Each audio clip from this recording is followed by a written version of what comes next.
Parkinson's itself is not a disease. What it is a chemical imbalance. That chemical imbalance can, because it's low when they come into clinic, can produce symptoms like depression. And it's not depression, it's because the dopamine is running low.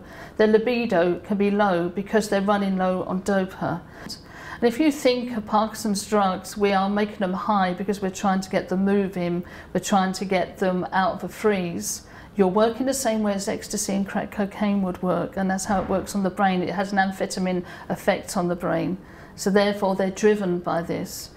Now if you're young onset, you feel good about yourself for the first time since your diagnosis, you're always going to want that high, but you'll never be able to maintain that high because the drugs will wear down, because the condition's degenerative. So as it starts to degenerate, your drugs wear off, you're going to want a bit more of that drug to make you feel good. And the balance is then between the highs and your normality. If you keep on feeding Parkinson's with excessive amount of drugs, you will induce psychosis and hallucinations and confusion. And that's what happened with Vicky, because Vicky's being driven on by her drugs. The hypersexuality was a side effect of the medication. But if you take the medication away, she then can't move as quick as she wants and she won't be able to stay at work. And it's a balance of the chemicals between the actual need by diagnosis and by brain scan to the actual need of keeping their lifestyle going, to preventing things like hallucinations, confusion. Once they get into dopamine deregulation and ICD, it's very, very hard to get it back under control. With just generalised movement, freezing, they can't move as fast as they want to, they can't think as accurate as they could, they get fatigue, they get tiredness, all because of the lack of dopamine.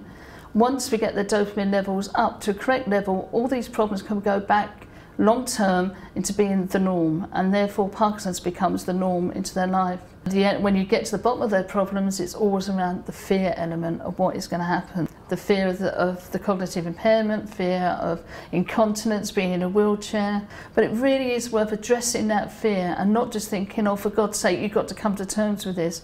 You do not come to terms with having a condition you can't cure. Nobody does.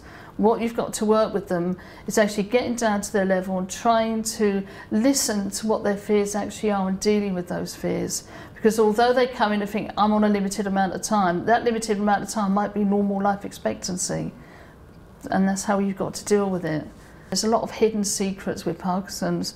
Right, so what you're looking at from the top of the symptoms when they come in, you're looking at right-sided, left-sided symptoms. Is it rigid? Is it tremor-dominant Parkinson's? Is there drooling? Is there swallowing problems? Is there speech problems? There's any nocturia, which is passing urine at night excessively, any sign of constipation, any memory problems. Are there any falls? If so, how are they falling? Is there any hallucinations present? Is there any signs of dementia present? And we put dementia in inverted commas because it inverts long-term, short-term memory problems, hallucination, delusions, paranoid delusions, because that would lead us to a different diagnosis of diffuse Lewy bodies, not so much Parkinson's.